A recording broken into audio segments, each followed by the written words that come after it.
सच्चिदानंद सद्गुरु साईनाथ महाराज की जय। सद्गुरु श्री साईनाथुनि शरद बाबूजी की जय।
श्री सच्चिदानंद सद्गुरु साईनाथ महाराज की जय।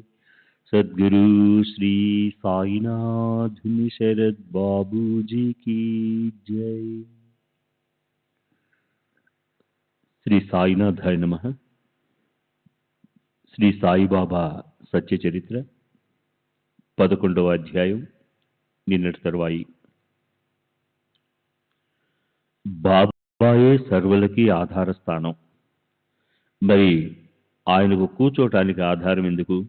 అది కూడా వెండి సింహాసనం.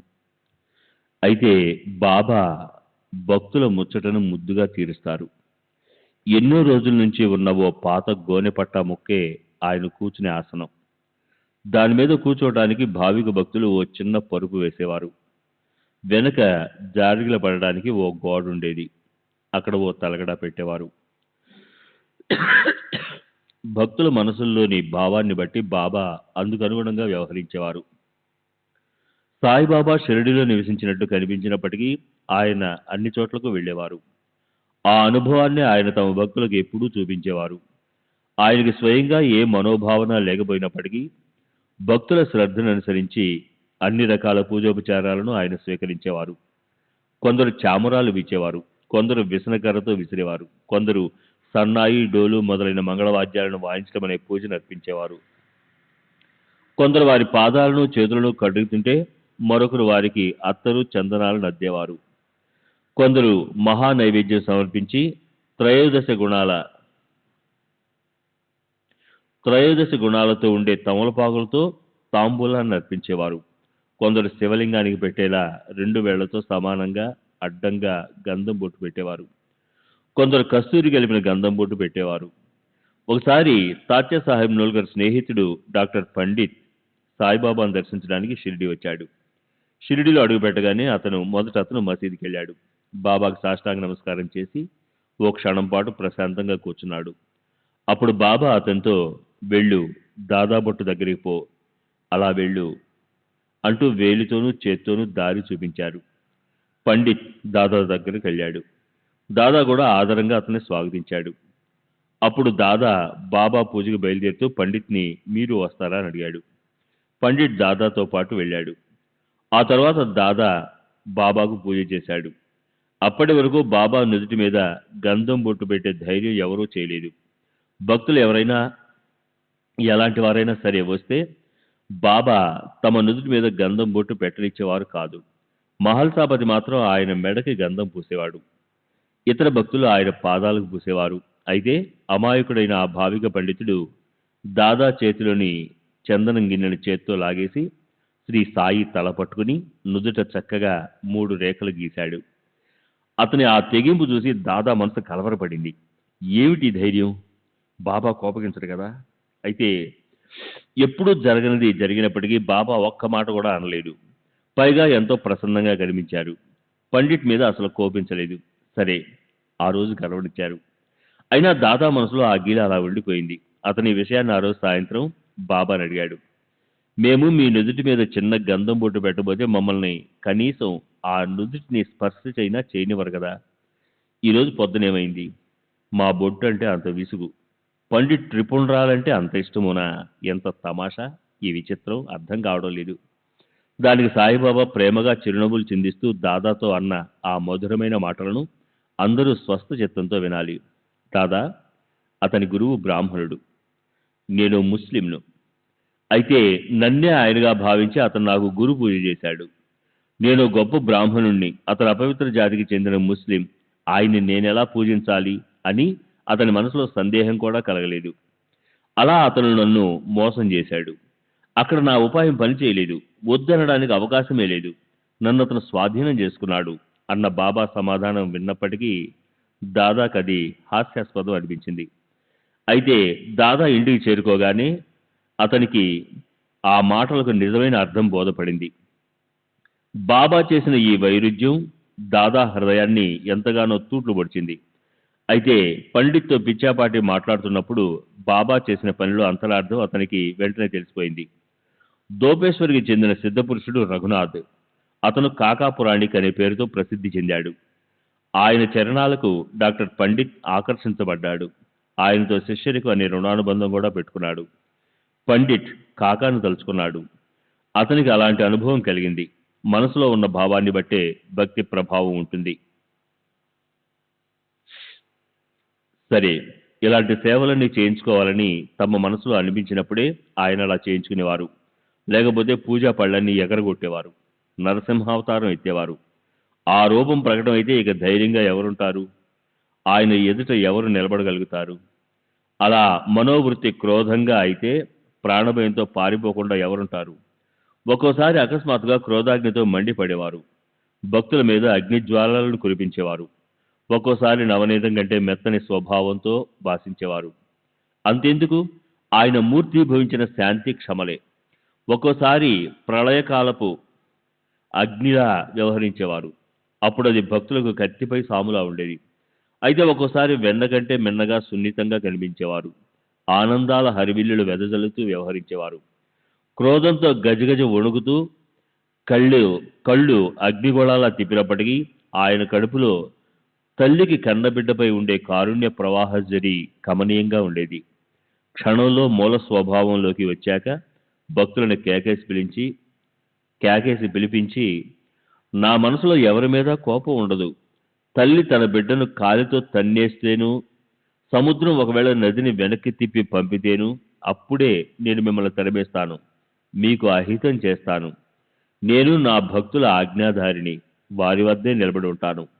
నేను ప్రేమ కోసం ఆకలితో అలమటిస్తున్నాను, భక్తులు పిలిస్తే పలుకుతాను అనేవారు. శ్రీ సచిదానంద సద్గురు సాయినాథ్ మహారాజ్ కీ జై. సద్గురు శ్రీ సాయినాథ్ శరద్ బాబూజీ కీ జై.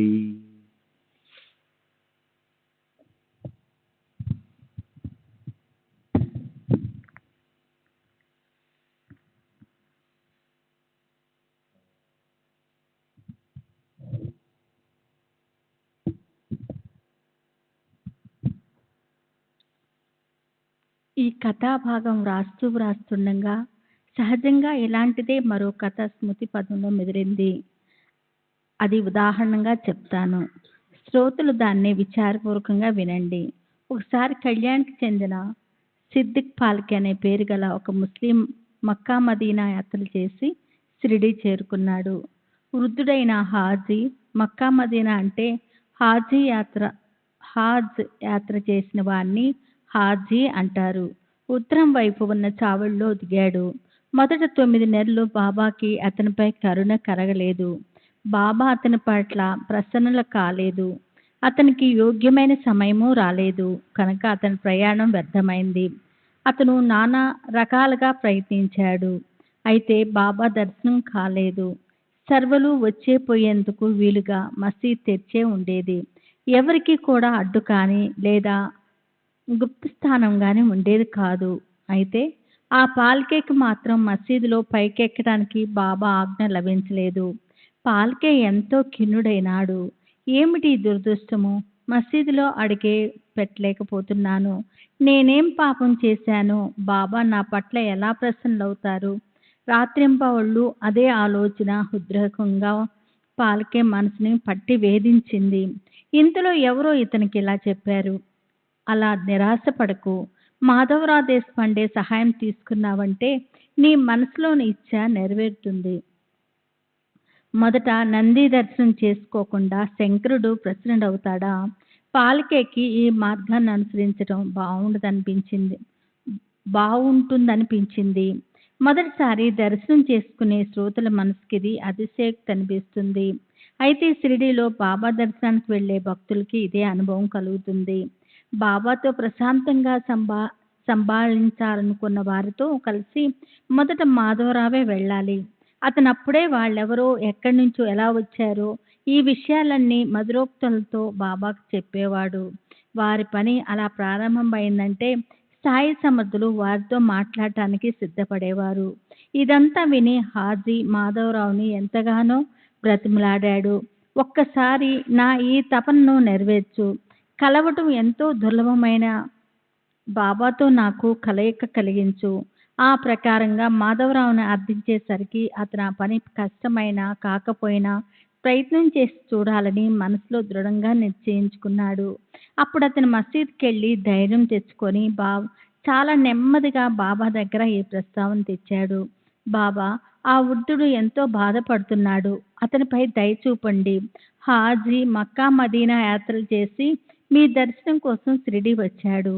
అతనిపై మీకు కరుణ కలగటం లేదెందుకని? అతన్ని మసీదులోకి రానివ్వచ్చు కదా. లెక్కలేనంత మంది మసీదులోకి వచ్చి దర్శనం చేసుకుని పోతుంటారు కదా. అతనిచే ఎందుకు ఇలా నిరీక్షింప చేస్తున్నారు? అతనిపై ఒకసారి మీ కృప చూపారంటే అతను మసీదులో మిమ్మల్ని కలవగలుగుతాడు. అతను తన మనసులోని మాట చెప్పుకొని వెంటనే వెళ్ళిపోతాడు. శ్యామ, నువ్వు ముక్కపచ్చలారని పసివాడివి. అల్లా అనుగ్రహం లేనప్పుడు నేను మాత్రం అతనికేం చేయగలను? అల్లా మియాకి రుణపడి ఉండకపోతే ఈ మసీద్ పైకి ఎవరైనా ఎక్కగలరా? ఇక్కడ ఫకీరు చేతలు అద్భుతము. నేనతని యజమానిని కాను. సరే, అతని దగ్గరికెళ్ళి దగ్గరలో ఉన్న ఆ బావి కవతల ఇరుకుదారి ఉంది. దానిలోంచి చక్కగా నడిచి రాగలవా అని స్పష్టంగా అడుగు అని శ్యామాని అతని దగ్గరికి పంపారు. అందుకు హాజీ ఇలా సమాధానమిచ్చాడు. అదెంత కష్టమైనా సరే దానిలో నేను చక్కగా నడిచి వస్తాను. అయితే నన్నాయన్ని ప్రత్యక్షంగా కలవనివ్వాలి. ఆయన చరణాల వద్ద నన్ను కూర్చోనివ్వాలి. శ్యామ ద్వారా వచ్చిన సమాధానాన్ని విని బాబా అతన్ని ఇలా అడిగించారు. 4 వాయిదాల్లో 4,000 రూపాయలు నాకిస్తావా? ఈ విషయం గురించి మాధవరావు అడిగినప్పుడు హాజీ, ఆ మాట వేరే అడగాలా? వేలేమిటి, కోరాలే కానీ 4 లక్షలైనా ఇస్తాను అన్నాడు. అది విని బాబా శ్యామచే మళ్ళీ ఇలా అడిగించారు. ఈరోజు మసీదులో మేకను కొయ్యాలనుకుంటున్నాం. నీకు మాంసం కావాలా? ఒక భాగంలోని మాంసమంతటితో సహా ఎముకలు కావాలా? లేక నీ మనసులో దాని వృషణాలు తినాలన్న కోరిక ఉందా? నిశ్చయంగా ఏం కావాలో ఆ ముసలోణ్ణడుగు. ఈ ప్రకారంగా బాబా అన్న మాటలన్నీ శ్యామ హాజీతో చెప్పాడు. అయితే హాజీ స్పష్టంగా వీటిల్లో నాకేదీ అక్కర్లేదు. మీ మనసుకేది ఇవ్వాలనిపిస్తే అది నాకివ్వండి. నాకు ఒకే ఒక కోరికుంది. మట్టి పాత్రలో ఉండే చిన్న ముక్కైనా సరే ఒకవేళ నాకు లభిస్తే నాకు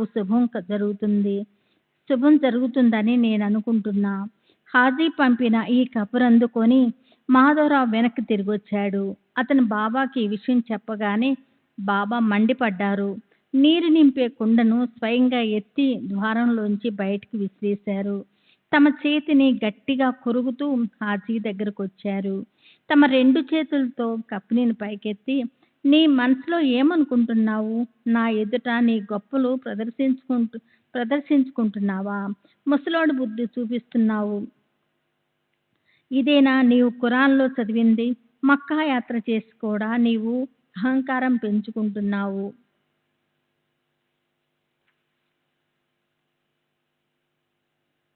అయినా నువ్వు నన్ను లేకున్నావు. ఈ ప్రకారంగా బాబా హాజీని అవమానించారు.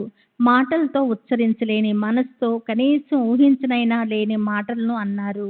హాజీ భయంతో ఎంతో వణికిపోయాడు. అప్పుడు బాబా మసీదులోకి తిరిగి వెళ్ళారు. మసీదు ప్రాంగణంలో అడుగు పెడుతున్నప్పుడు తోటమాలి మామిడి పండ్లు అమ్మటం చూశారు. మొత్తం ఆ బుట్టను కొని దాన్ని హాజీకి పంపించారు. అప్పుడు వెంటనే బాబా తిరిగి వచ్చి మళ్ళీ హాజీ వద్దకెళ్ళారు. తమ జేబులోంచి 55 రూపాయలు తీసి వాటిని అతని చేతిలో పెట్టారు. అప్పటినుంచి తిరిగి హాజీ మీద ప్రేమ కలిగింది. అతన్ని భోజనానికి ఆహ్వానించారు. వాళ్ళిద్దరూ జరిగిందంతా మర్చిపోయారు. హాజీ ఆనందము ఆకాశపుటంచులు తాకింది. ఆ తర్వాత అతను మళ్ళీ ఊరు వెళ్ళి అలా వస్తూ పోతూ ఉండి బాబా కరుణాస్రవంతిలో మనసారా కరిగిపోయాడు. బాబా ఆ తర్వాత కూడా అతనికి అప్పుడప్పుడు డబ్బిచ్చేవారు. సరే, ఆకాశంలోని మేఘాలపై ఆధిపత్యం ఉన్న ఇంద్రుణ్ణి సాయి సమర్థులు ప్రార్థిస్తుంటే మనసుకెంతో ఆశ్చర్యం అనిపించింది. ఎంతో భయంకరమైన సందర్భం అది. ఆకాశమంతా అంధకారం అల్లుకుంది. పశువులు, పక్షులు భయపడిపోయాయి. అంతటినీ నాశనం చేసేటట్లు వానకి గాలి తోడైంది. సూర్యుడు అస్తమించాడు. సాయంకాలం అయింది. ఒక్క పెట్టున సుడిగాలి మొదలైంది. తీవ్రంగా సుళ్ళు తిరుగుతూ సుడిగాలి చెలరేగింది. భయంకరమైన గందరగోళం చెలరేగింది. అంతలోనే మేఘాలు పెళపెళమని ఉరిమాయి. మెరుపులు తీవ్రమై గాలి భయంకరంగా వీచింది. వర్షం కుండపోతుగా కురిసింది. మేఘాలు ముసళ్ళధారలతో వర్షించడం మొదలుపెట్టాయి. వడగళ్ళు టప్ టప్ మని శబ్దం చేసుకుంటూ మహీతలంపై పడసాగాయి. గ్రామస్తులు భీతితో వణికిపోయారు. పశువులు గట్టిగా అంబారావాలు చేయసాగాయి. జనసముదాయము గాలి దుమారంతో వచ్చిన ఆ వర్షం నుంచి తల దాచుకునేందుకు మసీదు చూరు కింద భాగంలోకి వచ్చింది. పశువులు, దూడలు కూడా అక్కడికే రావటంతో మసీదు కిటకిటలాడిపోయింది. నాలుగు వైపుల నుంచి ఒకటే నీరు, గ్రామమంతా నీటి ప్రవాహమే. కళ్ళాల్లో పోసిన ధాన్యమంతా తడిసిపోయింది. ప్రజల మనసులు ఎంతగానో భయపడిపోయాయి. ప్రజలు కంగారుపడి సభా మండపంలో పోగయ్యారు. కొందరు మసీద్ సూరు కింద నిలబడి బాబాకి మొరపెట్టుకోసాగారు. జోగులాంబ, జాకలాంబ, మరిడమ్మ, శని, శంకరుడు, అంబాబాయి, మారుతి, ఖండోబా, మహల్సమ్మ, ఈ సమస్త దేవీ దేవతలు షిరిడీలో అడుగడుగునా ఉన్నారు. అయితే ఇబ్బందికర సందర్భం వచ్చినప్పుడు గ్రామస్తులకు వారిలో ఒక్కరు కూడా ఉపయోగపడలేదు. నడుస్తున్నప్పుడు, మాట్లాడుతున్నప్పుడు, పరిగెత్తుతున్నప్పుడు, కష్టాలు వచ్చినప్పుడు కరుణ సుధలుకించే కన్నీటి దొందర్ల తుడిచే దైవం సాయి ఒక్కరే. ఆయనకి కోళ్ళో మేకలో బలి చేయమని అవసరం లేదు. రూపాయలు సమర్పించిన అవసరం అంతకన్నా లేదు. కేవలం గుండెల్లో నిండు గోదావరిలా ప్రవహించే ప్రేమభావం కోసమే ఆయన పరితపించేవారు. శ్రీ సచ్చిదానంద సద్గురు సాయినాథ్ మహారాజ్ కీ జై. సద్గురు సాయినాథుని శరత్ బాబూజీకి జై. కష్టాలను కాలరాచేవారు. ఆ ప్రకారంగా లోకులు భయపెట్టడం చూసి సాయి మహారాజు ఎంతో వ్యాకులం చెందారు. తాము కూర్చున్న చోటు నుంచి లేచి ముందుకొచ్చారు. మసీదు అరుగు చివరికొచ్చి నిలబడ్డారు. అసలే ఆకాశమంతా మేఘ గర్జనలతో దద్దరిల్లిపోతుంది. వెలుగులను వెదజల్లే మెరుపులు కళ్ళు మిరుమిట్లు గొలుపుతున్నాయి. అంతలోనే సాయి మహారాజు ఉచ్ఛ్వ స్వరంతో గొంతు నరాలు చిట్లేలా అరవసాగారు. తమ ప్రాణాల కన్నా కూడా తమ భక్తులంటేనూ సాధు సత్పురుషులంటేనూ దేవుడికి ఎంతో ఇష్టం. దేవుడు వాళ్ళు ఎలా చెప్తే అలా చేస్తాడు. వారి కోసమే అవతరిస్తాడు. కనుక భక్తుల మొర విని దేవుడు వారిని రక్షించవలసే ఉంటుంది. భక్తుల భక్తి గుర్తుంచుకొని తాను ఇచ్చిన మాట అక్కడికక్కడ నిలబెట్టుకోవలసి ఉంటుంది.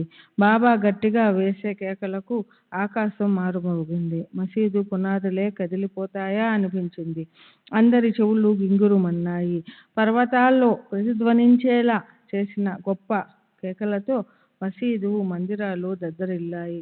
అప్పుడే మేఘాల భయంకర గర్జన, కుంభవృష్టి ఆగిపోయాయి. బాబా వేసిన కేకలతో సభా మండపమంతా అదిరిపోయింది. భక్తులందరూ భయంతో గిజగిజలాడి ఎక్కడి వాళ్ళక్కడ నిశ్శబ్దంగా అయిపోయారు. నిజంగానే బాబా కౌశల్యాన్ని కనీసం ఊహించనైనా లేమో. వర్షపు ధారలు తెరిపించాయి. వెంటనే గాలి కూడా మందగించింది. మబ్బులు విడిపోయాయి. మెల్లమెల్లగా వర్షం వెనకబడింది. సుడిగాలి కూడా సడి చేయకుండా ఆగిపోయింది. వెంటనే అంధకారం అస్తమించింది. నభో మండలంలో నక్షత్రాల సమూహం నక్కి నక్కి చూడడం మాని హాయిగా కళ్ళకు కనిపించింది. తరువాత వర్షం పూర్తిగా వెలిసిపోయింది. సుడిగాలి కూడా పూర్తిగా శాంతించింది. ఆకాశంలో వెన్నెల రేడు వింత కాంతులతో 12 వెన్నుల పండు వెన్నెలను వెదజల్లుతూ విరగబడి నవ్వాడు.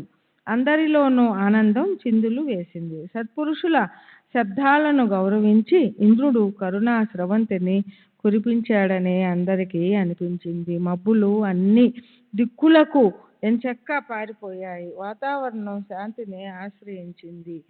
వర్షం హర్షంతో తన తీవ్రతను తగ్గించింది. గాలి ఆలవోకగా అలా ఆగిపోయింది. ఉరుములు తరిమినట్లు తమ స్థానంలో అణిగిపోయాయి. పశువులకి పక్షులకి సడలిన ధైర్యం తిరిగొచ్చింది. ఇళ్ల చూరుల కింద నుంచి పశువులు దూడలు బయటకొచ్చి నిర్భయంగా తిరగడం మొదలెట్టాయి. పక్షులు స్వేచ్ఛా వాయువులు పీలుస్తూ రెక్కలు చాచి ఆకాశంలోకి ఎగిరాయి. అలాంటి భయంకర పరిస్థితి నుంచి తమను రక్షించిన బాబా ఉపకారాన్ని తలుచుకుంటూ ప్రజలంతా తమ తమ ఇళ్లకు వెళ్ళిపోయారు. పశువులు కూడా ప్రశాంతంగా ఇటు అటు తిరగసాగాయి. అలా సాయి కరుణా విగ్రహులు. ఆయనకి భక్తులంటే పంచప్రాణాలు. బిడ్డ కోసం కలవరపడే కన్నతల్లి లాంటి వారు సాయి. ఆ ప్రేమ సుధా వాహినిని నేను ఎంతని వర్ణించెను. బాబాకి అగ్ని మీద కూడా అలాంటి ఆధిపత్యమే ఉండేది. ఆ విషయం గురించిన ఓ చిన్న కథను శ్రోతలు ఆలోచనాపూర్వకంగా వినండి. దాంతో శ్రేష్టము, అసాధారణము అయిన ఆయన శక్తి అవగతమవుతుంది. అది మధ్యాహ్నం వేళ మసీదులో దుని నాల్కులు చాచిన అగ్ని సెగలతో మండుతుంది. దాని ముందు ఎవరు నిలబడగలరు? జ్వాలలు మరింతగా మండిపడ్డాయి. ప్రచండ అగ్ని అఖండంగా పెరిగిపోతుంది. జ్వాలలు చెక్క దూలాలని తాకుతూ పైకప్పు వరకు ఎగిశాయి. మసీదు నుండి మసై సర్వనాశనమైపోతుందా ఏమిటి అని అనిపించింది. అయినా శతకోటి ఆనంద ఇంద్రధనుస్సులతో శోభిల్లే బాబా మనస్సు ప్రశాంతంగా ఉంది. ప్రజలంతా చింతాక్రాంతులైపోయారు.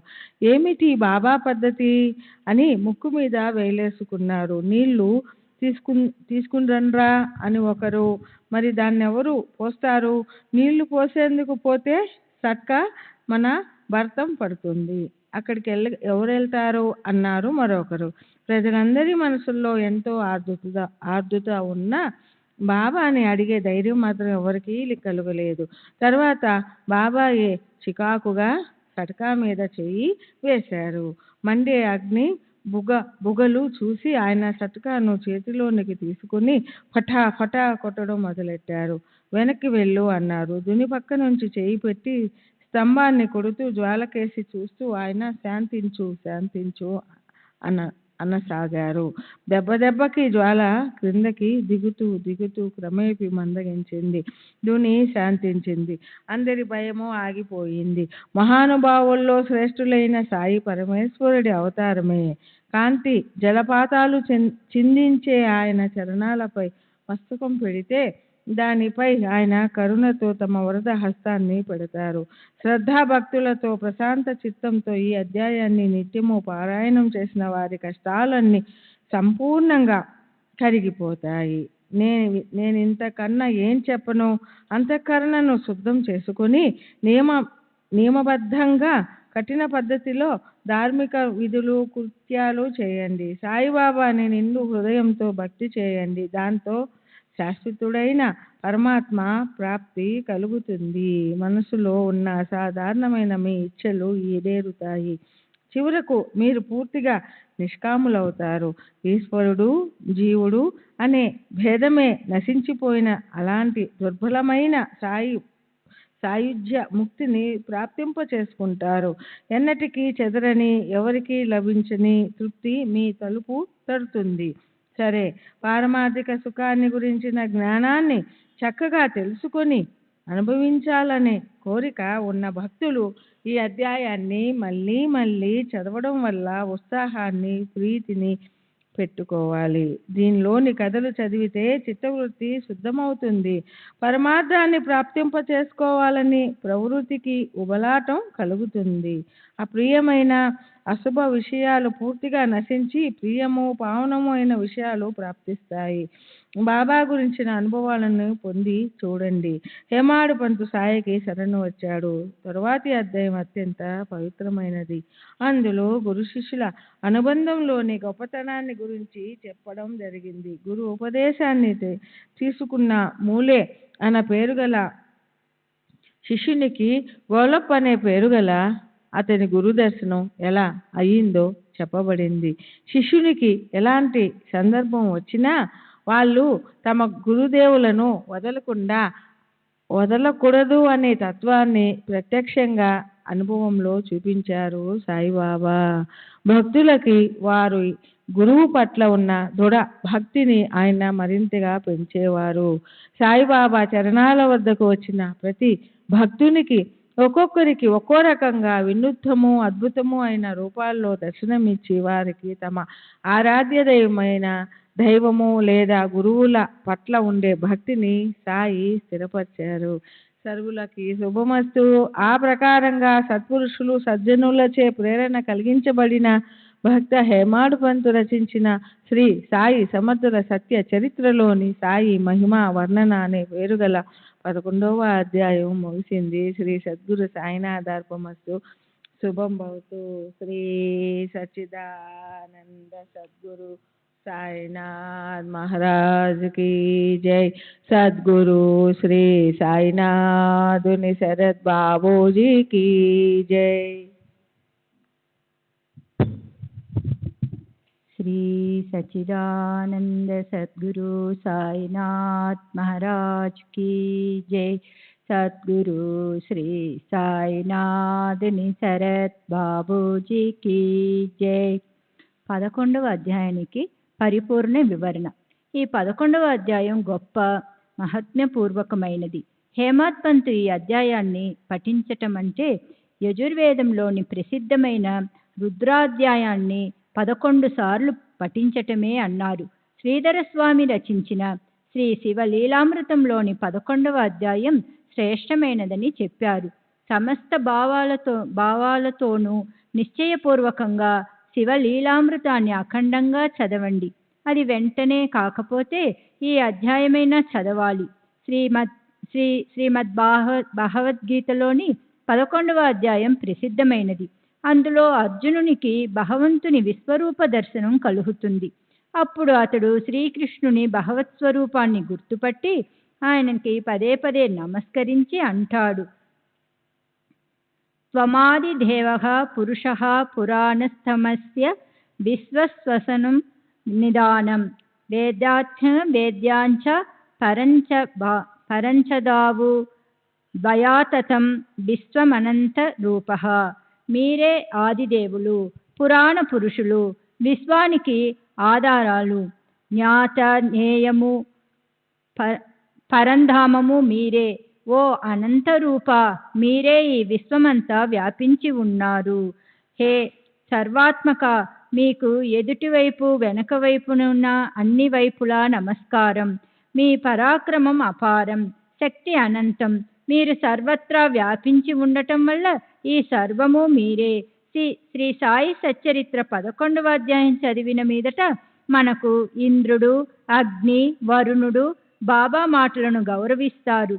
శ్రీ సాయి సత్పురుషుడు ఈశ్వరుడి మరో అవతారం అన్న అనుభవం కలుగుతుంది. అందుకే హేమాడ్ పంత్ అంటారు, కొందరియన్ని భగవద్భక్తులు అంటారు, కొందరేమో మహాభాగవతోత్తములు అంటారు. కానీ మాకు మాత్రం ఈయన సాక్షాత్తు భగవంతుడే ఇలా అవతరించారు అనిపిస్తుంది. ఈ అధ్యాయంలో సగుణ నిర్గుణ భక్తి గురించి స్పష్టంగా చెప్పబడింది. సగుణ రూపాన్ని ధ్యానించినంత వరకు భక్తిభావం ప్రకటం కాదు. ప్రేమపూర్వకమైన భక్తి కలుగకపోతే మనసనే మొగ్గ విప్పారదు. అది వికసించకపోతే అప్పుడు నాసికకు పరిమళం సోకదు. అంతేకాదు, మకరందము ఉండదు, భ్రమరాలతో అనుబంధము ఉండదు. అక్కడ అవి ఓ క్షణం సేపైనా ఉండవు. సగుణమే సాకారం, నిర్గుణమే నిరాకారం. వీటిల్లో భేదం అనేది ఉండదు. సాకారము నిరాకారము ఒకటే. నెయ్యి కరిగినా పేరుకున్నా దాన్ని నెయ్యి అనే అంటాము. సగుణ నిర్గుణాల సమరసతతో విశ్వరూపంగా ఒక్కటిగా నిండిపోయినాయి. కళ్ళారా దేన్ని చూడగలమో, ఏ పాదాలపై శిరస్సుని పెట్టగలమో, ఎక్కడ జ్ఞానం సులభంగా లభిస్తుందో అక్కడ ప్రీతి కలుగుతుంది. ఎవరి సాంగత్యంతో ప్రేమించడం సాధ్యమవుతుందో, ఎవరిని గంధాక్షతలతో పూజించగలమో దానికోసం ఆకృతి అనేది అవసరం. నిర్గుణం కంటే సగుణాన్ని అవగాహన చేసుకోవటం అత్యంత సులభం. సుగుణ రూపంపై ప్రేమ దృఢతరమైతే నిర్గుణ రూపం తనంతట తానే అవగాహనకు అందుతుంది. అలాగే సత్పురుషుల మహత్మ్యం ఉంటుంది. సాహరంతో సమాగమనానికి వెళ్లే గంగ దారిలో దాహంతో తప్పించే వారిని శాంతింపచేస్తుంది. తీరాన ఉన్న తరువులకి నీరందిస్తుంది. అందరి దాహాన్ని తీరుస్తుంది. అలాగే ఉంటుంది సత్పురుషుల అవతార స్థితి కూడా. వారు ప్రకటమవుతారు, పోతారు. అయినప్పటికీ వారి ఆచరణ రీతి జగత్తుని పావనం చేస్తుంది. అంతేకాదు, బాబా బ్రహ్మస్వరూప వర్ణన మాత్రం ఎంతందంగా ఉంది. సగుణ రూపాల్లో ఎవరు సగుణులో, నిర్గుణ రూపాల్లో ఎవరు నిర్గుణులో, గుణవంతుల్లో ఎవరు ఉత్తమ గుణవంతులో, సమస్త సద్గుణవంతుల్లో ఎవరు అత్యంత శ్రేష్ఠ గుణవంతులైన సద్గుణ జనులకు రాజో ఇచ్చట ఇచ్చట అన్నిటినీ పూర్ణం చేసుకోవడంలో ఎవరు కృతకృత్యులో తమ శ్రమతో ఫలాన్ని పొంది సంతృప్తిగా ఉండేవారు, ఎవరు యాదృచ్ఛికంగా లభించిన వాటితో తృప్తి చెందేవారో, ఎవరు నిరంతరం ఆత్మలో లీనమై ఉండేవారో, ఎవరు సుఖ దుఃఖాలకు అతీతులో, ఆత్మానుసంధానానికి ఎవరు వైభవమో, అలాంటి వారి మహత్తుని ఎవరు వర్ణించగలరు? సాక్షాత్తు సర్వేశ్వరుడైన ఆయన్ని వర్ణించడం ఏ రకంగా చూసినా అసాధ్యం. జ్ఞానంతో గుర్తుపట్టగలిగే అనిర్వచనీయమైన ఆ శక్తి ఈ భూమిపై దృష్టికి గోచరంగా సచ్చిదానందమూర్తిగా, సత్యము, జ్ఞానము, ఆనందాల సుఖమూర్తిగా అవతరించింది. ఎవరి అంతఃకరణ బ్రహ్మతో ఐక్యరూపం చెందిందో ఆ రూపం ఇదే. ఎవరికి ప్రపంచం నుంచి నివృత్తి కలిగిందో, ఎవరికి సంసార బంధనాలు అనే వ్యవహారాల నుండి ముక్తి లభించిందో, అలాంటి బ్రహ్మ ఆత్మల ఐక్య అనుభవం అనే స్థితికి చెందిన శుద్ధ ఆనందమూర్తి ఇదే. ఆనందో బ్రహ్మేతి అనే శృతిని శ్రోతలు నిత్యము వింటుంటారు, పుస్తకాల్లో గ్రంథాల్లో చదువుతారు. అది షిరిడీలోని భావిక భక్తులకి ప్రత్యక్షంగా అనుభవంలోకి వచ్చింది. డాక్టర్ పండిట్ యొక్క త్రిపుండ్రాల కథలో అతనికి బాబా బోళాశంకరుడిగా ఉన్నట్లు దర్శనం కలిగింది. భక్తుల అనన్య భక్తి ముందు ఆయన ఉపాయం పనిచేయదు. భక్తులు దేనికోసం పట్టుపట్టినా ఆయన కోపించక దాన్ని నెరవేరుస్తారు. నేను గొప్ప పవిత్ర బ్రాహ్మణుణ్ణి, అతను జాతిలో అపవిత్రుడైన ముస్లిం, ఆయన్ని ఎలా పూజించను అని అతను మనసులో సందేహించలేదు. అలా అతను నన్ను మోసం చేశాడు. అక్కడ నా ఉపాయం పనిచేయలేదు. వద్దని వారించలేకపోయాను. అతను నన్ను స్వాధీనం చేసుకున్నాడు. అలాగే సిద్దిక్ పాల్కే కథలో కూడా బాబా శంకరునిలాగా రౌద్ర రూపంతో కనిపించారు. అయితే అది నిజం కాదు. భక్తుల యోగ్యతను చూసి వాళ్ల మీద కృప అనే వర్షం కురిపించేవారు. ఒకవేళ క్రోధంతో గజగజ వణికినా, కళ్ళు గిరగిరా త్రిప్పినా, కన్న తల్లికి కడుపు చించుకుని పుట్టిన బిడ్డపై ఉన్నట్లు ఆయన కడుపులో కరుణాస్రవంతి కరిగి వరదలై పారుతుంది. క్షణంలో నిజ స్వభావంలోకి వచ్చిన ఆ తరువాత భక్తులను కేకేసి పిలిచి, నా మనసులో ఎవరి మీదనైనా కోపించడానికి స్థానం ఉండదు అని అనేవారు. తల్లి తన తనయులని ఎప్పుడైనా తరుముతుందా? సముద్రం నదులని వెనక్కి తిప్పి పంపుతుందా? ఇలా జరిగినప్పుడే నేను మిమ్మల్ని తరిమేస్తాను, మీకు అహితం చేస్తాను. నేను నా భక్తులకు అంకితమైపోయాను. నేను వారి వద్దే నిలబడి ఉన్నాను. ప్రేమ కోసం నేను ఆకలిహొని ఉన్నాను. భక్తులు పిలిస్తే పలుకుతాను. నిజంగా సాయిబాబా ప్రత్యక్షంగా శివశంకరులే. హేమాత్పంతి ఈ అధ్యాయాన్ని శంకరుడికి ఎంతో ఇష్టమైన రుద్రాధ్యాయం అని ఊరికే అనలేదు. తరువాత 28వ అధ్యాయం మధ్యలో గుజరాతీ బ్రాహ్మణుడు మేగుడు సాయిని సాక్షాత్తు శంకరుడిగా భావిస్తాడు. శంకరా శంకరా అంటూ నోటితో గట్టిగా ఉచ్చరిస్తాడు. ఇతర దేవతలను అంగీకరించడు అని ఊరికే అనలేదు. అలా సర్వశక్తిమంతుడు, భక్తవత్సలుడైన దైవం షిరిడీ వాసులకు లభించటం అనేది నిజంగా ఎంతటి అదృష్టం. ఆయనకి కోళ్ళు మేకలు అవసరం లేదు. ఆయనకి డబ్బు అవసరం లేదు. ఆయన కేవలం భావభక్తికై అలమటిస్తారు, సంకటాలను నశింపచేస్తారు. హేమాత్పంతి ఈ అధ్యాయ పఠనం వల్ల కలిగే ఫలశ్రుతి గురించి చెప్పారు. ఆ విషయంలో సందేహం పెట్టుకోని అవసరం లేదు. శ్రద్ధా భక్తులతో ఈ అధ్యాయాన్ని నిత్యము ప్రశాంత చిత్తంతో పారాయణ చేస్తే ఆపదలు అయువు లేకుండా పారిపోతాయి. అంతఃకరణను శుద్ధం చేసుకుని నియమ నిష్టలతో ధార్మిక కృత్యాలను చేస్తూ సాయి పట్ల భక్తిని కలిగి ఉంటే శాశ్వత పరమాత్మ ప్రాప్తిస్తాడు. ఇంతకన్నా నేను ఏమి చెప్పను. మనసులోనున్న అసాధారణ కోరికలు కూడా సిద్ధిస్తాయి. పూర్తిగా నిష్కాములవుతారు. ఈశ్వరుడికి జీవుడికి భేదం నశించిపోయే అలాంటి దుర్లభమైన ముక్తి స్థానం ప్రాప్తిస్తుంది. ఎప్పటికీ భంగం కాని తృప్తి లభిస్తుంది. శ్రీ సచ్చిదానంద సద్గురు సాయినాథ్ మహారాజ్ కీ జై.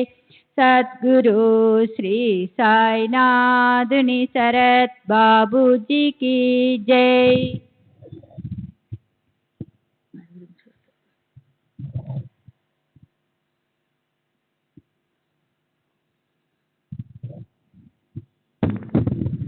శ్రీ सच्चिदानंद सद्गुरु साईनाथ महाराज की जय।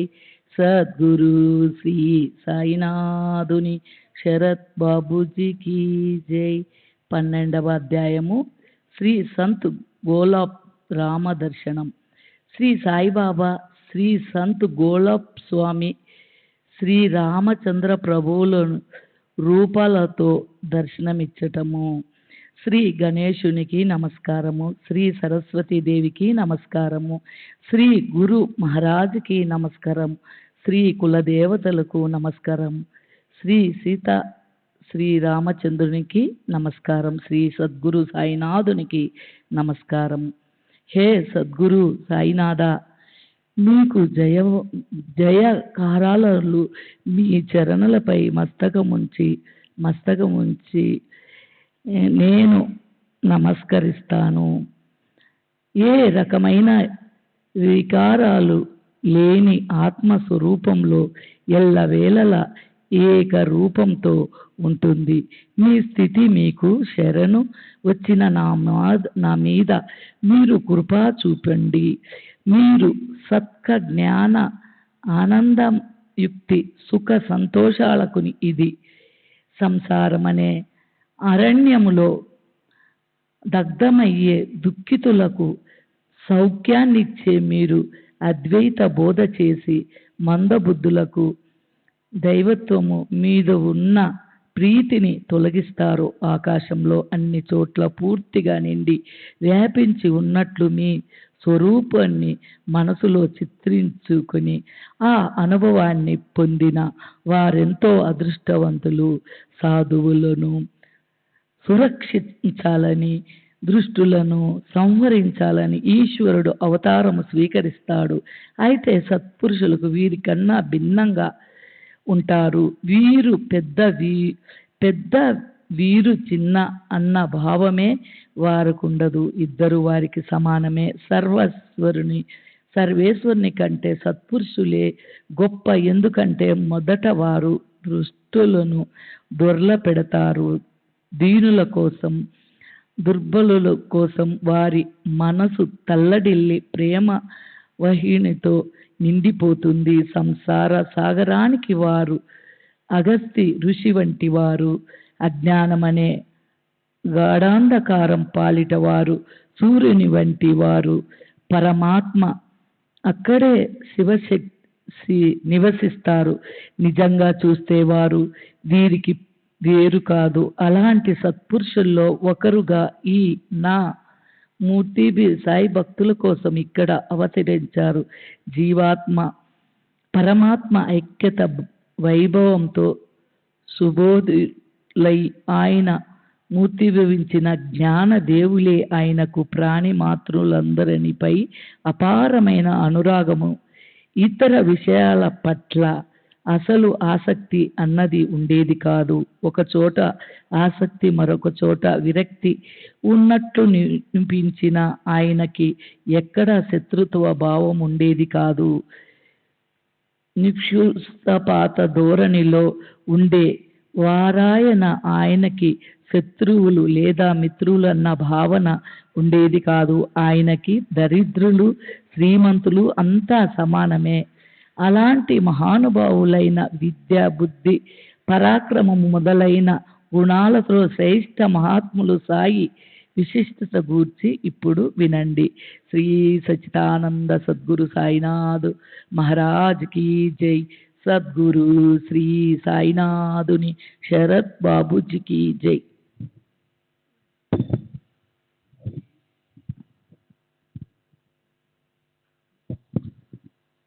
శ్రీ సచ్చిదానంద సద్గురు సాయినాథ్ మహారాజ్ కీ జై. సద్గురు శ్రీ సాయినాథుని శరత్ బాపూజీకి జై. సత్పురుషులు తమపై భక్తులకున్న ప్రేమకు ఆకర్షితులై తమ పుణ్య సంగ్రహాన్ని ఖర్చు పెడతారు. కొండలు గుట్టలనే ఇబ్బందులను పట్టించుకోకుండా భక్తుల కోసం పరుగులు పెడతారు. అజ్ఞానులు పరమార్థం అంటే ఏమిటో తెలుసుకోకుండా భార్య బిడ్డల్లో ధనంలో ఆసక్తి పెట్టుకుంటారు. పాపం అజ్ఞానులు కదా అని వారిని క్షమించాలి. అలా ఏదీ తెలుసుకోలేని అమాయకులని దేవుడు కృపతో ప్రేమతో దగ్గరకు తీసుకుంటారు. అయితే దేవుడి నుంచి దూరమై దేవుడికి విముఖులైన వారి అభిమానాన్ని దగ్ధం చేస్తాడు. అజ్ఞానులపై కరుణామృతాలను కురిపించి సత్పురుషులు వారిపై ప్రేమ చూపుతారు. దాంతో వారికి ఒక్కసారిగా విశ్వాసం కుదురుతుంది. అయితే జ్ఞానాభిమానం మాత్రం వ్యర్థం. తామే పండితులమనుకునే మూర్ఖులు వ్యర్థమైన అభిమానంతో ఊరికే పొంగిపోతారు. వారు భక్తి మార్గాన్ని తిరస్కరిస్తారు. వారి సాంగత్యం మనకు అవసరం లేదు. అలాగే వర్ణ సంకరణము వద్దు, వర్ణాభిమానము కూడా వద్దు. వర్ణాశ్రమాలను ఖచ్చితంగా నియమంగా పాటిస్తున్నామన్న గర్విష్ఠులుగా అవ్వకండి. అలాగే వేదాలను అంగీకరించని కపట పండితులుగా కాకండి. వేదాంగాలను లోతుగా అభ్యసించి ఉంటారు. అయితే జ్ఞాన గర్వంతో మదించిపోతారు. అలాంటి వారు భక్తి మార్గానికి అడ్డు తగులుతారు. వారికి ఆశ అనేది కనిపించదు. అజ్ఞానులు శ్రద్ధాబలంతో సంసార భయం అనే సంకటాన్ని సుదూర తీరాలకు తరిమివేస్తారు. అయితే ఈ శాస్త్ర పండితులను వారి చిక్కుల నుండి ఎప్పటికీ ఎవరూ విడదీయలేరు. సత్పురుషుల పాదాల్లో విశ్వాసం పెడితే అజ్ఞానుల అజ్ఞానం పారిపోతుంది. జ్ఞానాభిమానుల సంశయాలు వారికి బాధారకం కావు. వారి హృదయాల్లో సద్భావం ఉత్పన్నమవుతుంది. సద్గురు శ్రీ సాయినాథమస్తు. శ్రీ సచ్చిదానంద సద్గురు సాయినాథ్ మహారాజ్ కీ జై. సద్గురు శ్రీ సాయినాథుని శరత్ బాపూజీ కీ జై. శ్రీ సచ్చిదానంద సద్గురు సాయినాథ్ మహారాజ్ కీ జై. సద్గురు శ్రీ సాయినాథుని శరత్ బాబూజీ కీ జై. సరే, ఓసారి దైవ నిర్ణయానుసారం ఎలాంటి విచిత్ర గోష్ఠి సంభవించిందో చూడండి. ఒక కర్మఠుడికి అదృష్టవశాత్తు సాయిని కలిసే సందర్భం ఏర్పడింది. అతని సంకల్పం ఒక విధంగా ఉంది. అయితే యోగయోగాలు వేరుగా ఉంటాయి. అందువల్లే షిరిడీ లాభం కలిగి అతనికి తన గురుదర్శనం అయ్యింది. రసభరితమైన విశిష్టమైన గురి మహిమను దర్శింపజేసి గురు భక్తులకు ప్రేమానుభవాన్నిచ్చే ఆ కథానికాన్ని ఇప్పుడు వినండి. ఓసారి నాసిక్ క్షేత్రంలో నివసించే ములే అనే ఇంటి పేరు గల కర్మఠుడు, ఆచారవంతుడు, అగ్నిహోత్రి తన పూర్వ పుణ్యబలంతో షిరిడీ వచ్చాడు. పూర్వజన్మలో చేసుకున్న పుణ్యబలం లేకపోతే షిరిడీలో ఎవరూ కూడా కనీసం ఒక్క క్షణమాత్రం ఉండలేరు. వారి నిశ్చయం ఎంత దృఢంగా ఉన్నా కూడా బాబా ముందు వారి ప్రయత్నాలేమీ పనిచేయవు. నేను వెళ్ళి నాకిష్టమైనన్ని రోజులు అక్కడ ఉంటానని కొందరు అనుకుంటారు. కానీ అది వారి చేతిలో ఉండదు. వారన్ని రకాలుగాను పరాధీనులే. నేను అంటూ అలా నిశ్చయంగా ఎంతోమంది అలసిపోయారు. సాయి తమ ఇచ్ఛానుసారం ప్రవర్తించే దైవం. ఆయన ముందు ఇతరుల అహంకారం అణిగిపోతుంది. మన వంతు రాకుండా మనం బాబా స్మృతి పథంలోనికి రాము. ఆయన గుణవర్ణన చెవిలో పడదు. అప్పుడు దర్శనం చేసుకోవాలనే స్ఫూర్తి మన మనసులోనికి ఎక్కడి నుంచి వస్తుంది? సాయి సమర్థుల దర్శనానికి వెళ్ళాలి అన్న కోరిక ఎందరికో ఉన్నప్పటికీ వారికి సాయి నిర్వాణం వరకు షిరిడీ వెళ్ళే యోగమే పట్టలేదు. తర్వాత పోదాం అనుకుంటూ సోమరితనపు అవాంతరం వచ్చి షిరిడీ ప్రయాణం ఆగిపోతుంది. బాబా కూడా సమాధి చెందారు. ఇవాళ రేపు అనుకుంటూ ఆగిపోవటంతో చివరికి బాబాని ప్రత్యక్షంగా కలవటం అనేది అసంభవమైపోయింది. ఆ ప్రకారంగా ఆయన దర్శనం చేసుకోవడం అలాగే ఉండిపోగా వాళ్ళు పశ్చాత్తాపడ్డారు. అలాంటి తృష్ణ తీరని వారు విశ్వాసంతోనూ ఆధారపూర్వకంగానూ ఈ కథను వింటే వారి పిపాస పాలపై ఉన్న కోరిక కనీసం మజ్జిగతోనైనా తీరినట్లు తీరుస్తుంది. సరే, అదృష్టవశాత్తు వెళ్ళిన వారు ఆయన దర్శనంతో చరణ స్పర్శనంతో తృప్తి పొందిన వారు మాత్రం అక్కడ తమ ఇష్టానుసారం ఉండగలిగారా? బాబా కథ అక్కడ ఉంచవలసింది. ఎవరూ కూడా తమంతట తాము అక్కడికి వెళ్ళలేరు. ఉందామన్నా అక్కడ ఉండలేరు. అనుమతించబడ్డవారే ఉండాలి. ఆయన వెళ్ళిపోమంటే తిరిగి వెళ్ళిపోవాలి. సద్గురు సచ్చిదానంద సద్గురు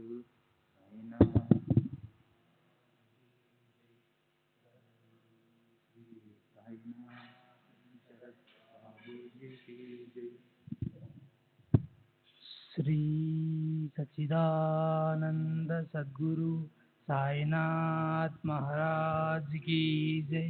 सद्गुरु श्री साईनाथ शरद बाबू जी की जय। కాకాజీ మహాజని ముంబై షావుకారు దమ్సి జటాబాయ్ ఆఫీసులో ముఖ్య అధికారిగా ఉండేవాడు. ఒకసారి అతను ముంబై నుండి షిరిడీకి వెళ్ళాడు.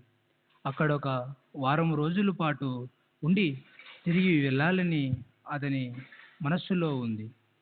కృష్ణ జన్మాష్టమికి చావడిని ఆనందంగా అలంకరించి బాబా ఎదుట ఉయ్యాల వేలాడదీసి భక్తులు వేడుకలు చేసి ఆనందంగా నర్తిస్తున్నారు. ఆ గోకులాష్టమి సంభ్రమాన్ని ఆనందంగా కల్లారా చూడాలన్న కోరికతో వీలు చూసుకొని కాకాజీ షిరిడీ వచ్చాడు. అయితే బాబా దర్శనానికి వెళ్ళగానే బాబా అతన్ని మీ ఇంటికి తిరిగి ఎప్పుడు వెళ్తున్నావు అని అడిగారు. కలవక ముందే ఏమిటి ప్రశ్న అని కాకా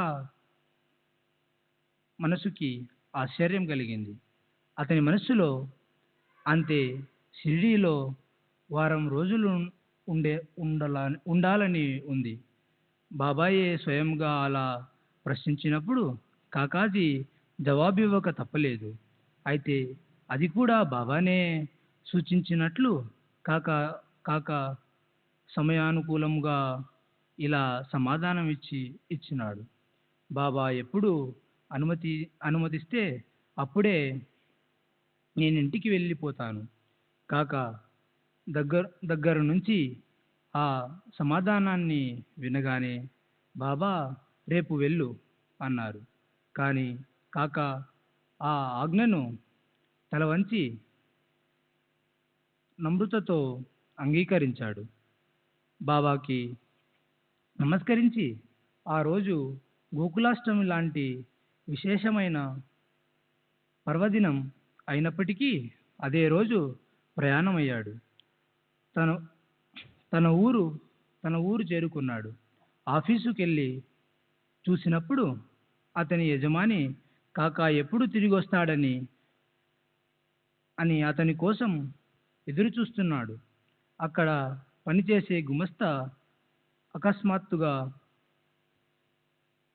అస్వస్థుడవడం వల్ల యజమానికి కాకాతో అవసరం పడింది. కనుక అతను కాకాని వెంటనే తిరిగి రమ్మని షిరిడీకి ఉత్తరం రాశాడు. కాకా షిరిడీ నుంచి బయలుదేరిన తర్వాత తపాలా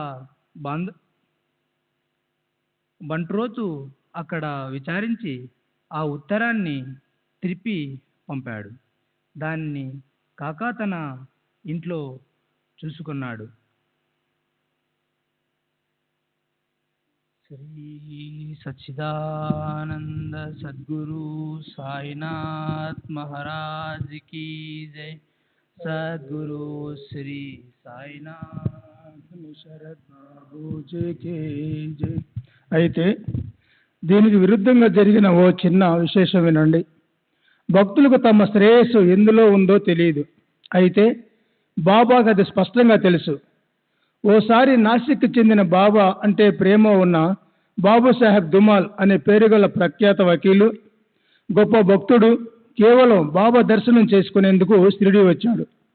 బాబా దర్శనం త్వరగా చేసుకొని ఆయన చరణాలకు వందనం చేసి విభూది ఆశీర్వాదము తీసుకొని తిరిగి వెళ్ళిపోవాలని అతని మనసులో అభిప్రాయం. ఊరికి తిరిగి వెళ్ళేటప్పుడు నిఫాడ్ అనే గ్రామంలో అతను దిగవలసి ఉంది. ఓ కేసుకు సంబంధించి అతను అక్కడికి వెళ్లాల్సిన అవసరం ఉంది. అతను అలా నిశ్చయించుకున్నప్పటికీ బాబాకి అందులో మంచి చెడు ఏమిటో బాగా తెలుసు. ధుమాల్ తిరిగి వెళ్ళటానికి బాబాని అనుమతి అడిగాడు. అయితే బాబా అనుమతి ఇవ్వకుండా అతన్ని ఓ వారం రోజుల పాటు అక్కడే ఉంచేశారు. ఆజ్ఞ ఇవ్వటానికి తిరస్కరించారు. ఆ రోజు జరగవలసిన కేసు వాయిదా పడింది. నియమించబడిన 3 తేదీలు అలాగే పోయాయి. వారం దాటాక కొన్ని రోజులు బాబా ధుమాల్ని అక్కడే ఉంచేశారు.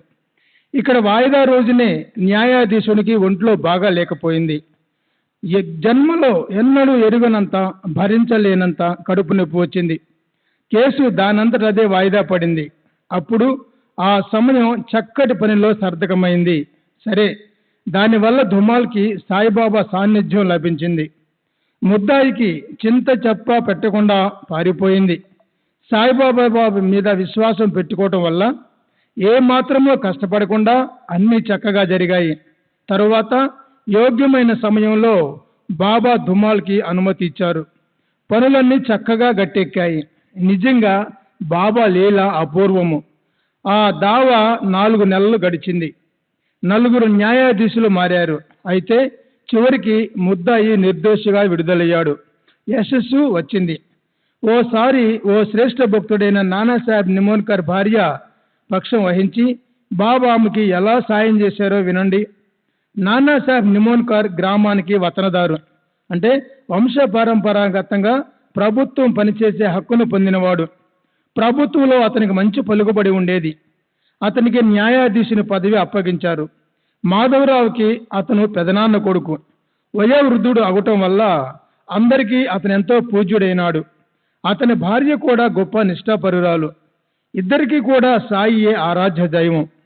తమ సొంత ఊరిని విడిచి ఇద్దరు కూడా షిరిడీలోనే ఉంటున్నారు. సాయి శరణాల్లో శ్రద్ధాభక్తులు పెట్టి వాళ్ళు హాయిగా రోజులు గడిపేస్తుండేవారు. సూర్యోదయానికి ముందే లేచి ఉదయ స్నానం చేసి దైవ పూజ పూర్తి చేసి నియమంగా కావడ హారతి చేయడానికి వారిద్దరూ చావడికి వెళ్తుండేవారు. ఆ తరువాత నానాసాహెబ్ స్తోత్రాలు చేసుకుంటూ మసీదులో బాబా వద్దే ఉండేవాడు. సంధ్యాకాలం అయ్యేంత వరకు అక్కడే బాబా సేవలో నిమగ్నమయ్యేవాడు. బాబాని లెండికి తీసుకెళ్లేవాడు. తిరిగి మసీదు కూడా తీసుకొచ్చేవాడు.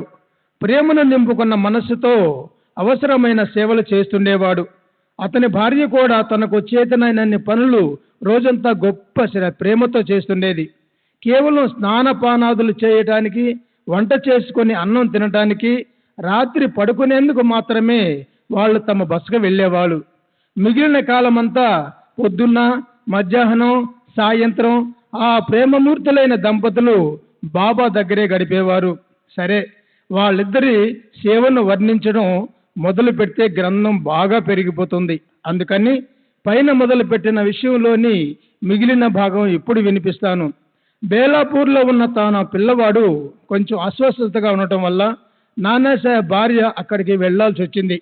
భర్త సమ్మతితో అక్కడికి బయలుదేరింది. ఆమె ఎప్పటిలాగే బాబాని కూడా అడిగింది. ఆయన అంగీకారం లభించగానే భర్త చెవిన ఈ విషయం వేసింది. ఆ ప్రకారంగా ఆమె బేలాపూర్ వెళ్లాలని నిశ్చయమైంది. అయితే తరువాత నాన్న నువ్వు ఈ రోజే తిరిగి షిరిడీకి రావాలి అన్నాడు. నానాసాహెబ్ మనసులో ఏదో కారణం ఉంది. అందుకని అతను భార్యతో వెళ్ళు, కానీ వెంటనే తిరిగిరా అన్నాడు. అది విని ఆమె మనసులో దుఃఖించింది. మర్నాడు పోళా అమావాస్య, అంటే శ్రావణ మాసంలో వచ్చే ఈ పండుగను విశేషంగా చేసుకుంటారు. ఆ రోజు కూడా అక్కడే గడపాలని ఆమె మనసులోని కోరిక. అయితే నాన్న మనసుకు అది పట్టలేదు. అది కాక అమావాస్య రోజున పొరుగురికి వెళ్ళడానికి మంచిది కాదు కనుక ఆమె ఎంతో సందేహంలో పడిపోయింది. దాన్ని తప్పించుకోవడం ఎలాగా అన్న విచారం పట్టుకుంది ఆమె. బేలాపూర్కు వెళ్ళకపోతే ఆమెకు తృప్తి కలగదు. అలా అని భర్త మనసును కూడా నొప్పించలేదు. భర్త మాటను ఎలా తీసివేయగలదు? సరే, అప్పుడు ఆమె బేలాపూరికి వెళ్ళడానికే బయలుదేరింది. బాబా లెండి తోట వైపు బయలుదేరారు. ఆయనకు ఆమె నమస్కరించింది. ఎవరైనా పొరుగురికి వెళ్ళేటప్పుడు పనుల్లో ఏ అవాంతరాలు రాకూడదని దేవుడికి నమస్కరించడం అనే పద్ధతి షిరిడీలో కూడా ఉంది. అయితే అక్కడ దైవం సాయి ఎంత హడావుడిగా వెళ్ళవలసినప్పటికీ బయలుదేరే సమయంలో ఆయన పాదాలపై షిరిడీ వాసులు మస్తకం పెట్టేవారు.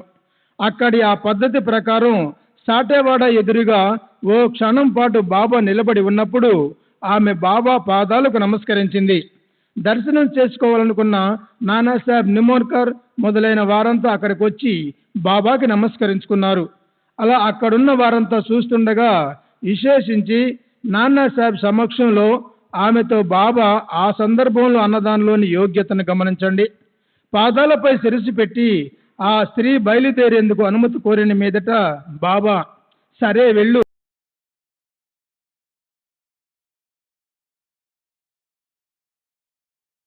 తిరిగి షిరిడీకి వచ్చేసేయ్. సరే బాబా అన్న ఆ మాటలు ఆ స్త్రీకి చెప్పలేనంత ఊరట కలిగించాయి. నిమోన్కర్కి శ్రీ సచ్చిదానంద సద్గురు సాయినాథ్ మహారాజ్ की जय. सद्गुरु श्री साईनाथ शरद बाबू जी की जय.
श्री सच्चिदानंद सद्गुरु साईनाथ महाराज की जय.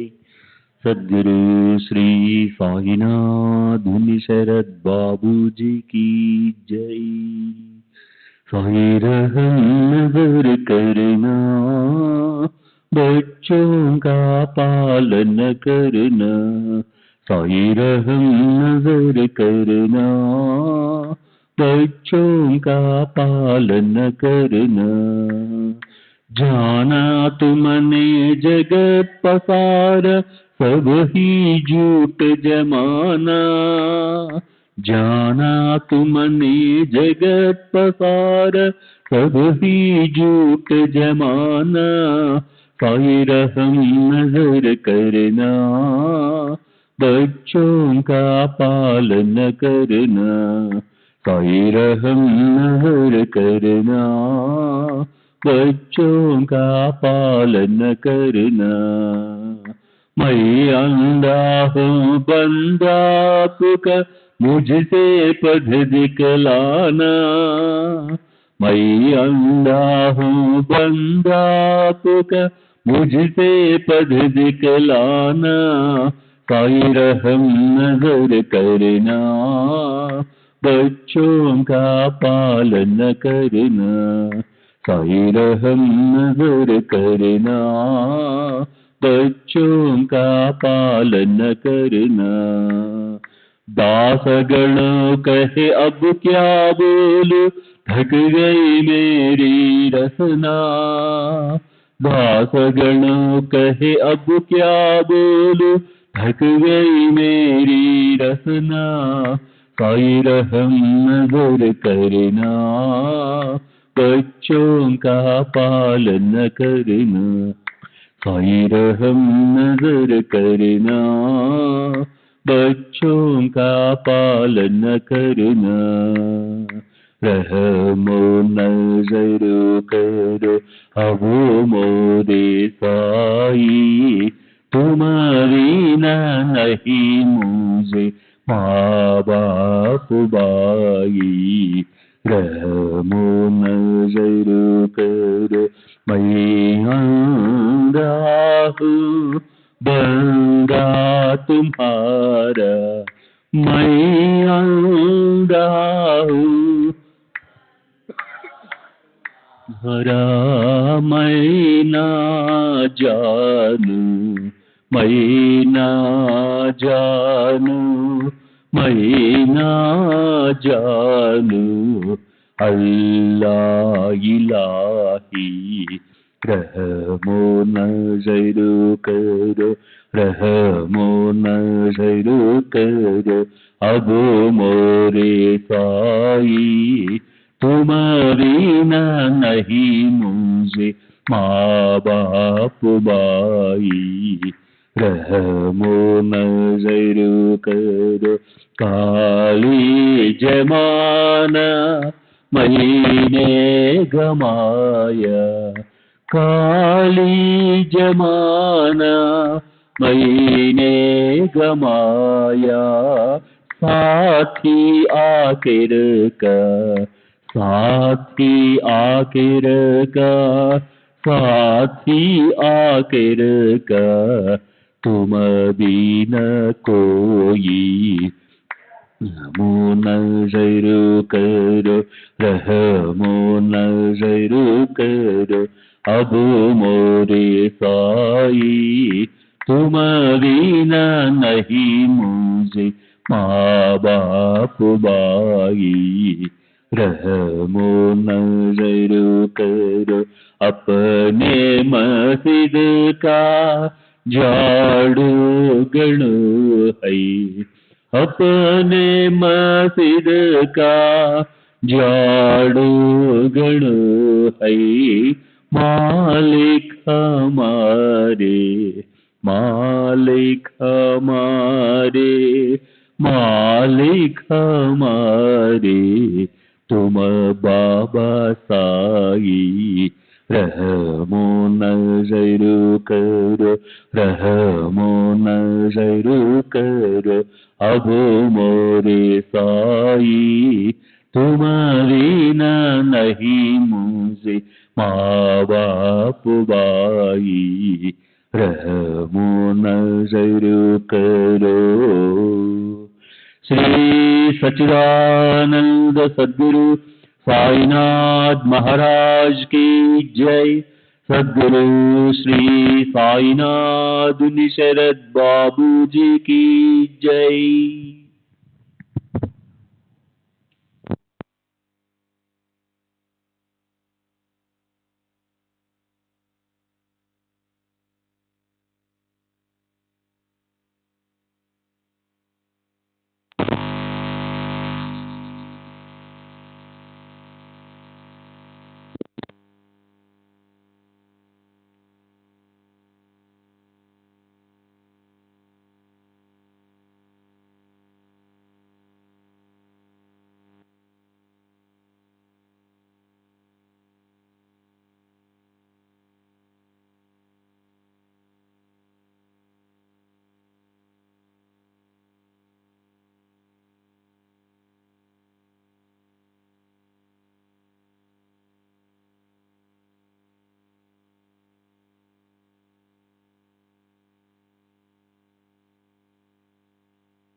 श्री सच्चिदानंद सद्गुरु साईनाथ महाराज की जय।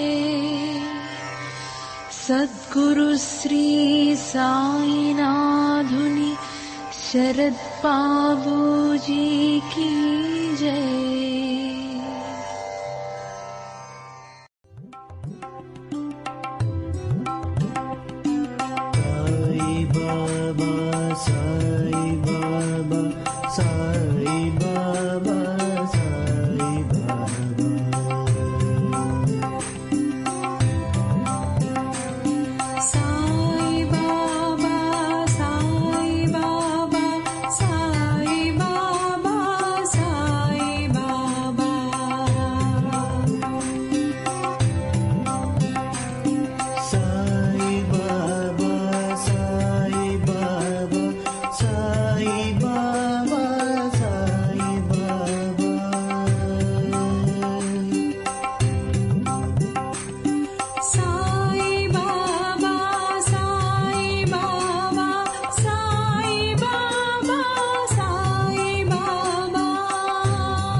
Sai Baba, Sai Baba.